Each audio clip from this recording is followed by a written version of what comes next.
That's funnier than what you actually gave me back. That's actually funny. But it also is a lead-in to what we're going to talk about for the next couple of months together. A world to love. A world to love.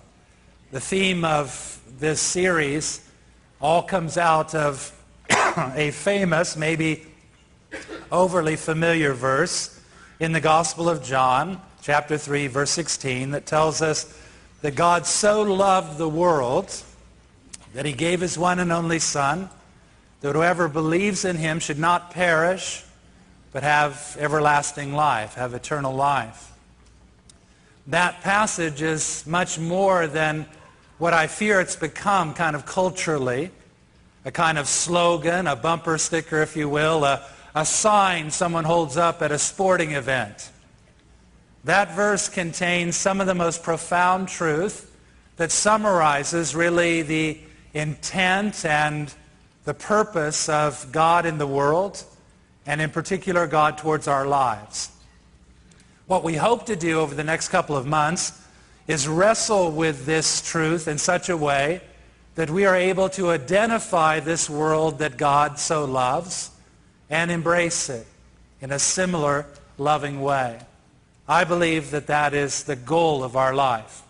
When Jesus was asked, what is the most important thing that we figure out in life, that we get right in life, what does God expect from us above everything else that he might have an expectation of us about? Jesus answered very clearly that the goal that God has for you and I is that we would return his love in a full-hearted way, with all our heart and mind and soul and strength, and that we would love our neighbor as we love ourselves. This issue of there being a world to love is absolutely critical to our spiritual well-being, to our growth as people and as followers of Christ, and to the purpose and agenda that God has for each one of us. Now, I'm not overstating that. I'm not just kind of trying to fill the balloon with hot air. This is what is on kind of God's agenda for you and I at this very moment. But as we try to identify and embrace this world that God so loved that he sent his Son, that we are met with a challenge. It's complicated, very complicated. It's even confusing. What world are we talking about? There's so many worlds. Our platform is adorned with 14 representations of the planet that we live on, and there are way more than 14 ideas that we have about the world. You know, what world are we talking about? Are we talking about the corporate world? Are we talking about the celebrity world, the world of sports and entertainment? Are we talking about the world of technology? Are we talking about the church world? We can make the world as big or as small as we want to.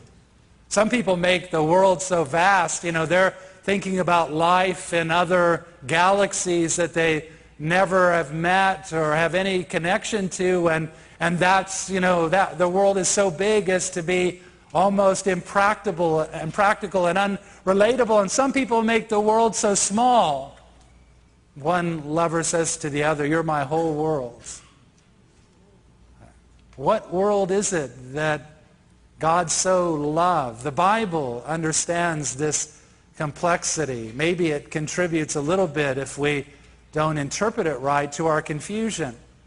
Because when you hear John tell us in the Gospels that God so loved the world that he gave his Son, then those who are both the recipients of that love and want to respond to it are thinking, that's what I should do also.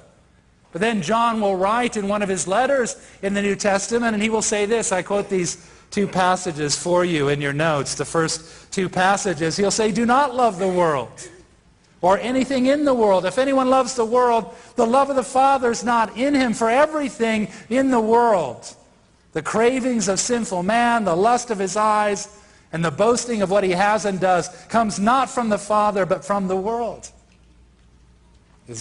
Are we talking about the same thing? No, we're not. Just like with us talking about